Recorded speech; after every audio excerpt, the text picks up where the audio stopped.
ಆದಿಕಾಂಡ ಅಧ್ಯಾಯ 27. ಯಾಕೋಬನಿಗೆ ಇಸಾಕನ ಆಶೀರ್ವಾದ. ಇಸಾಕನಿಗೆ ಮುಪ್ಪಿನಿಂದ ಕಣ್ಣು ಕಾಣಲಾರದಷ್ಟು ಮಬ್ಬಾಯಿತು. ಅವನು ತನ್ನ ಹಿರಿಯ ಮಗ ಏಸಾವನನ್ನು ಕರೆದು, ಮಗನೇ ಎನ್ನಲು ಏಸಾವನು, ಇಗೋ ಇಲ್ಲೇ ಇದ್ದೇನೆ ಎಂದನು. ಇಸಾಕನು ಅವನಿಗೆ, ನೋಡು, ನಾನು ಮುದುಕನಾಗಿಬಿಟ್ಟೆ, ಯಾವಾಗ ಸಾಯುತ್ತೇನೋ ಗೊತ್ತಿಲ್ಲ. ಆದುದರಿಂದ ನಿನ್ನ ಆಯುಧಗಳನ್ನು ಬಿಲ್ಲು ಬತ್ತಳಿಕೆಗಳನ್ನು ತೆಗೆದುಕೊಂಡು ಕಾಡಿಗೆ ಹೋಗು. ಬೇಟೆಯಾಡಿ ಬೇಟೆಯ ಮಾಂಸವನ್ನು ತೆಗೆದುಕೊಂಡು ಬಾ. ಅದರಿಂದ ನನಗಿಷ್ಟವಾಗಿರುವ ಸವಿಯೂಟವನ್ನು ಅಣಿ ಮಾಡಿ ಬಡಿಸು.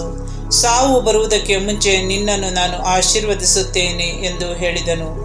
ಇಸಾಕನು ತನ್ನ ಮಗ ಏಸಾವನಿಗೆ ಹೇಳಿದ ಮಾತು ರೆಬೆಕ್ಕಳ ಕಿವಿಗೆ ಬಿದ್ದಿತು.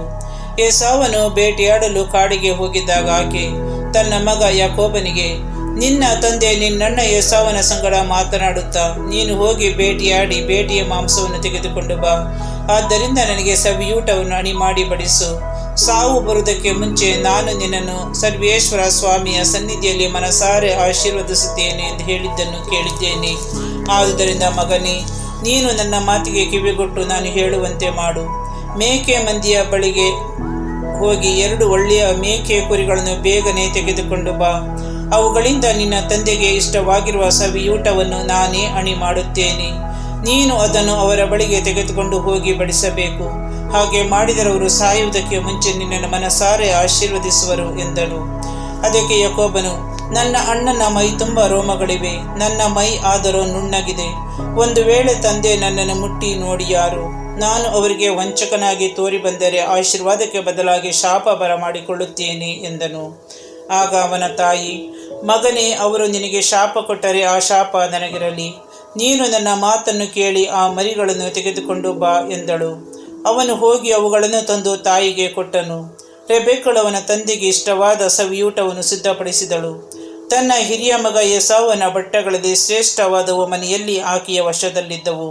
ಅವುಗಳನ್ನು ತೆಗೆದು ಕಿರಿಯ ಮಗ ಯಾಕೋಬನಿಗೆ ತೊಡಿಸಿದಳು. ಮೇಕೆ ಮರಿಗಳ ಚರ್ಮವನ್ನು ಅವನ ಕೈಗಳಿಗೂ ನುಣುಪಾದ ಕೊರಳಿಗೂ ಸುತ್ತಿದಳು.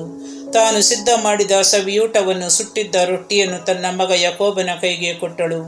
ಯಾಕೋಬನು ತಂದೆಯ ಬಳಿಗೆ ಹೋಗಿ ಅಪ್ಪ ಎಂದು ಕರೆದನು. ತಂದೆಯು, ಏನು ಮಗನೇ, ನೀನು ಯಾವ ಮಗನು ಎಂದು ಕೇಳಿದನು. ಯಾಕೋಬನು, ನಾನೇ ನಿಮ್ಮ ಹಿರಿಯ ಮಗ ಏಸಾವನು. ನಿಮ್ಮ ಅಪ್ಪಣೆಯಂತೆ ಮಾಡಿಕೊಂಡು ಬಂದಿದ್ದೇನೆ. ಎದ್ದು ಕುಳಿತುಕೊಂಡು ನಾನು ತಂದಿರುವ ಬೇಟೆ ಮಾಂಸವನ್ನು ಊಟ ಮಾಡಿ ನನ್ನನ್ನು ಆಶೀರ್ವದಿಸಿ ಎಂದು ಹೇಳಿದನು.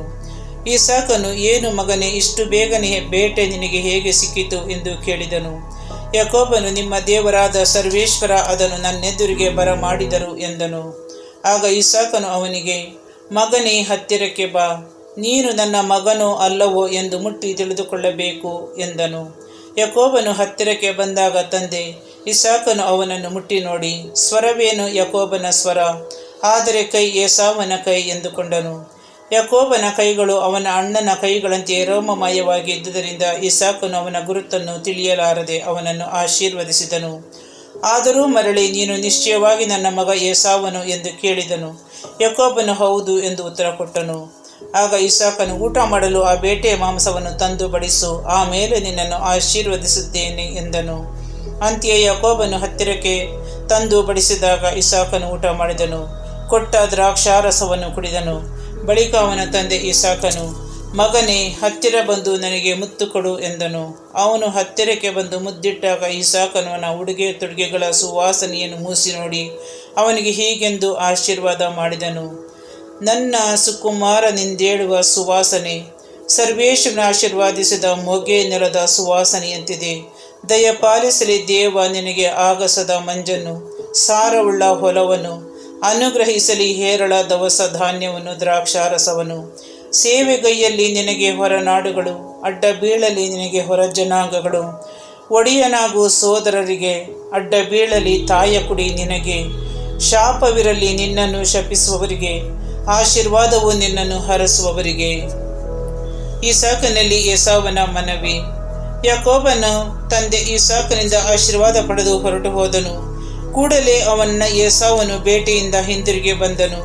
ಅವನು ಕೂಡ ಸವಿ ಊಟವನ್ನು ಅಣಿ ಮಾಡಿ ತಂದೆಯ ಬಳಿಗೆ ತಂದು, ಅಪ್ಪ ಏಳಿ, ನಿನ್ನ ಮಗನಾದ ನಾನು ತಂದಿರುವ ಬೇಟೆಯ ಮಾಂಸವನ್ನು ಊಟ ಮಾಡಿ ನನ್ನನ್ನು ಆಶೀರ್ವದಿಸಿ ಎಂದು ಕೇಳಿಕೊಂಡನು.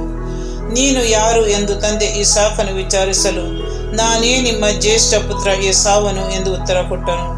ಆಗ ಇಸಾಕನು ಗಡಗಡನೆ ನಡುಗುತ್ತಾ, ಹಾಗಾದರೆ ಬೇಟೆಯಾಡಿ ನನಗೆ ಊಟ ತಂದು ಕೊಟ್ಟವನಾರು? ನೀನು ಬರುವುದಕ್ಕೆ ಮುಂಚೆ ಅವನು ತಂದುದನ್ನು ಊಟ ಮಾಡಿ ಅವನನ್ನೇ ಅಂತಿಮವಾಗಿ ಆಶೀರ್ವದಿಸಿಬಿಟ್ಟೆನು. ಅವನಿಗೆ ಮಾಡಿದ ಆಶೀರ್ವಾದ ಇನ್ನು ತಪ್ಪಲಾರದು ಎಂದನು.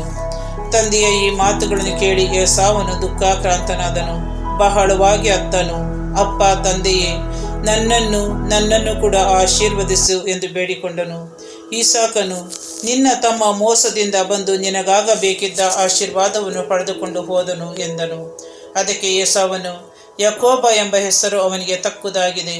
2 ಸಾರಿ ನನ್ನನ್ನು ಅವನು ವಂಚಿಸಿದ್ದಾನೆ. ಹಿಂದೆ ನನ್ನ ಜ್ಯೇಷ್ಠತನದ ಹಕ್ಕನ್ನು ಅಪಹರಿಸಿದ. ಈಗ ನನಗೆ ಬರಬೇಕಾಗಿದ್ದ ಆಶೀರ್ವಾದವನ್ನು ಕಿತ್ತುಕೊಂಡಿದ್ದಾನೆಂದು ಹೇಳಿ ತನ್ನ ತಂದೆಯನ್ನು ನೋಡಿ, ನನಗೆಂದೇ ನಿಮ್ಮಲ್ಲಿ ಯಾವ ಆಶೀರ್ವಾದವೂ ಉಳಿದಿಲ್ಲವೇ ಎಂದು ಕೇಳಿದನು. ಆಗ ಇಸಾಕನು, ಅವನನ್ನು ನಿನಗೆ ಒಡೆಯನನ್ನಾಗಿ ನೇಮಿಸಿದ್ದೇನೆ. ಸಹೋದರರನ್ನೇ ಅವರಿಗೆ ಕೆಲಸಗಾರರನ್ನಾಗಿ ಕೊಟ್ಟಿದ್ದೇನೆ. ದವಸ ಧಾನ್ಯಗಳನ್ನು, ದ್ರಾಕ್ಷಾರಸವನ್ನು ಅವನಿಗೆ ಬಿಟ್ಟಿದ್ದೇನೆ. ಹೀಗಿರಲು ಮಗನೇ, ನಾನು ನಿನಗೇನು ತಾನೇ ಮಾಡಲು ಸಾಧ್ಯ ಎಂದನು. ಅಪ್ಪ, ನಿಮ್ಮಲ್ಲಿ ಒಂದೇ ಆಶೀರ್ವಾದ ಮಾತ್ರ ಇತ್ತು. ನನ್ನನ್ನು ಕೂಡ ಆಶೀರ್ವಾದ ಮಾಡಪ್ಪ ಎಂದು ಗೋಳಾಡುತ್ತಾ ಅತ್ತನು. ಆಗ ಇಸಾಕನು, ಸಾರವತ್ತಾದ ಭೂಮಿಗೆ ದೂರ, ಆಗಸದಿಂದೇಳುವ ಮಂಜಿಗೆ ದೂರ ಇರುವುದು ನೀ ನೆಲೆಸುವ ಬಿಡಾರ. ಬಾಳ ನಡೆಸುವೆ ಕತ್ತಿ ಕಟಾರಿಯಿಂದಲೇ, ಕೂಲಿಯಾಳಾಗುವೆ ಸೋದರನಿಗೆ, ಮುರಿಯುವೆ ಅವ ಹೊರಿಸಿದ ನೊಗವ. ಸ್ವಾತಂತ್ರ್ಯಕ್ಕಾಗಿ ನೀ ಬಂಡಾಯ ಹೂಡಿದಾಗ. ತಂದೆಯಿಂದ ಯಾಕೋಬನು ಪಡೆದುಕೊಂಡ ಆಶೀರ್ವಾದದ ನಿಮಿತ್ತ ಏಸಾವನು ಯಾಕೋಬನ ಮೇಲೆ ಹಗೆಗೊಂಡನು. ತಂದೆಯ ಮರಣಕ್ಕಾಗಿ ದುಃಖಿಸುವ ಕಾಲ ಸಮೀಪಿಸಿತು. ಆ ಬಳಿಕ ನನ್ನ ತಮ್ಮ ಯಾಕೋಬನನ್ನು ಕೊಂದು ಹಾಕುತ್ತೇನೆ ಎಂದು ತನ್ನೊಳಗೆ ನೆನೆಸಿಕೊಂಡನು.